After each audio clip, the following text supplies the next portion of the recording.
शिवाजी विद्यापीठात सुरक्षा रक्षक म्हणून काम करणाऱ्या माजी सैनिकांना 7वा वेतन आयोग लागू करण्यासह रजा रोखीकरण आणि पदोन्नती फरक रक्कम द्यायला विद्यापीठ प्रशासनाकडून विलंब होतोय। याविरोधात समाजवादी पार्टीचे शिवाजीराव परुळेकर यांच्या मार्गदर्शनाखाली माजी सैनिकांनी विद्यापीठाच्या मुख्य प्रवेशद्वारासमोर धरणं आंदोलन सुरू केलंय। विद्यापीठात विद्यार्थ्यांना फॉर्म भरायला विलंब झाला तर त्यांच्याकडून विलंब शुल्क आकारलं जातं। गैरवर्तन केलं तर शिक्षा करण्यात येते।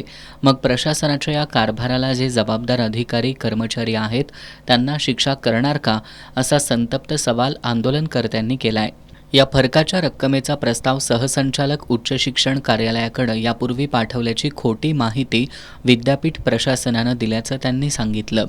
या विलंबामुळे बँका, पतसंस्था, खाजगी कर्ज काढून व्याज भरावं लागतंय।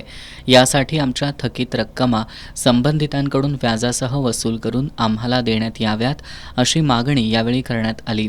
त्याचबरोबर विहित नमुन्यातील परिपूर्ण प्रस्ताव सहसंचालक ऑफिसकडे पाठवत नाही आणि लेखी आश्वासन मिळत नाही तोपर्यंत आंदोलन मागे घेणार नाही, असा पवित्रा आंदोलनकर्त्यांनी घेतलाय। तुमचा प्रस्ताव जॉईंट JD ऑफिसला पाठवलेला आहे असं आम्हाला कार्यालयाने सांगितल्यानंतर आम्ही सकाळी 11 वाजता जॉईंट डायरेक्टर ऑफिसला गेलो। तिथे गेल्यानंतर माहिती काढल्यानंतर त्यांनी सांगितलेलं तुमचा कोणताही प्रस्ताव इथं आलेला नाही।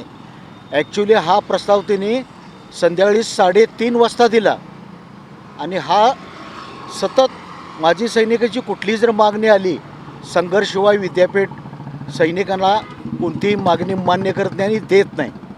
तुम्ही आम्हाला लेखी दिल्याशिवाय आम्ही आंदोलन मागे घेणार नाही।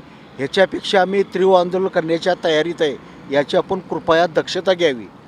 या आंदोलनात मधुकर पाटील, रवी Jadhav, AM Patil, MG Patil, DJ Mohite, BM सुतार आदींचा सहभाग होता।